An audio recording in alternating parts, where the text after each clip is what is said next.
কারণ আমি তো শুনছিলাম স্পিকার কাছে গেছিল ওরা কল্যাণদাকে হাউসে আনার জন্য, এটা বলতে গেছিল, আমি এটা জানি। যদি ওটার জন্য যায় সেটা স্পিকারের এখতিয়ার, স্পিকার কি করবেন, কিন্তু তার জন্যে ওরা লড়াই করুক।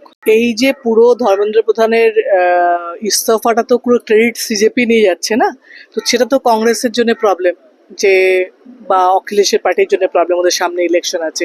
যদি ক্রেডিট ওরা পেয়ে যায় তাহলে এখন কিছুদিন যদি লড়াই না করা যায় তাহলে একদমই নাম আসবে না।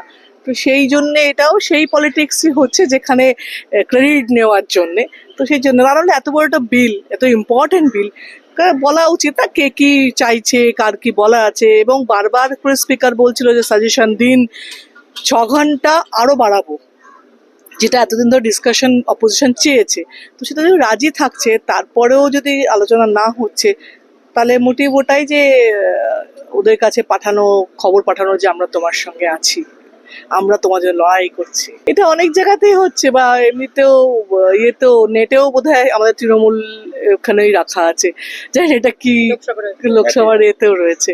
ওটা নিশ্চয়ই বোধহয় ওটা এখনো অ্যাপ্রুভাল স্পিকার থেকে আসলে বোধহয় ওটা সরাবে। কালকে একটার সময় আছে বঙ্গভবনে, সেটার সিএম এবং আমার ধারণা আমাদের সব আমাদের এমপিদের সঙ্গে বসবে।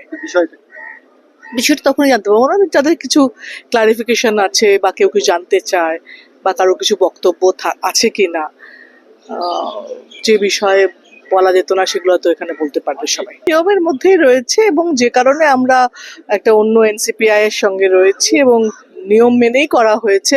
আমার মনে হয় না যে নিয়মের বাইরে কিছু হয়েছে। নিয়মের বাইরে হলে ওরাও লড়ুক, আমরাও ইয়ে করবো যে নিয়মে করেছি কি না, ওরা নিয়মের বাইরে প্রমাণ করুক। আমার মনে হয় সেটা মানে ইলেকশন কমিশনের কাছে একটা কাগজ আসবে সেটার জন্য, এবং সেটা স্পিকার আলটিমেটলি তো ফাইনাল স্পিকার করবে ডিসিশনটা, সেটার জন্য বোধহয় ওয়েট করছে।